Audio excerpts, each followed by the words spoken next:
Rock the Lab is a great website where you can find already created lessons that follow the NEISD scope and sequence. There's two ways that you can get to Rock the Lab. One is if you add the Rock the Lab app to your dashboard in Launchpad.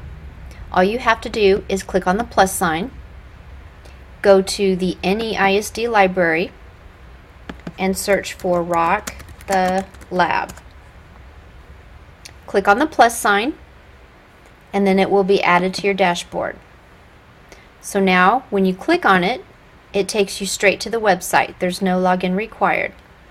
The other way of getting to Rock the Lab would be to simply type in rockthelab.com in your URL. And it will take you to the site. At the top, you'll see your main navigation toolbar. On your Home tab are the featured lessons, and these will change periodically to kind of coincide with different events that happen throughout the year. And if you scroll down towards the bottom, you'll see that each grade level has their own button. When you click on it, so for example, I'll click on 4th grade, it will take you to lessons that match the NEISD scope and sequence for the first 9 weeks. So we have lessons that support keyboarding, computer science, math, social studies, science, and language arts.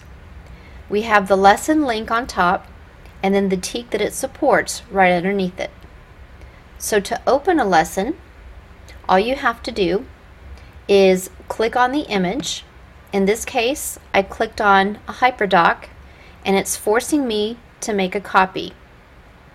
The reason you want to go through Launchpad is if you are utilizing something that is housed in Google, Launchpad will automatically log you into your Google account, and that won't require an additional login.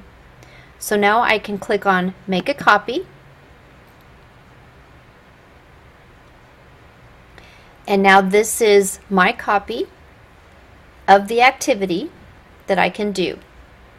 Now, one thing that I usually recommend for students is to rename the document. It always starts with copy of. I ask them to rename the document with their first name. So for example, my first name is Laura.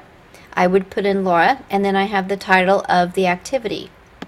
That way, when the student goes in to share the document, and now this is where the student would type in the email address of the teacher receives an email, or the teacher can go into the Shared With Me section in their Google Drive, and it will have the name of the student and the lesson that they completed in the computer lab. I also like to teach students how to multitask or switch between tabs. So for example, let's say today's lesson is to complete this equivalent fractions app flow, and if they finish early, they can then toggle back to the Rock the Lab website, which is located right here, and I usually show them the little icons in the tabs because that helps them know which tab is what. So if I see the Stormtrooper up here, I know that that's Rock the Lab. If I see the Google Doc icon right here, I know that that is my HyperDoc that I've been working on. So teach kids to toggle back and forth. So let's say they finish their assignment early.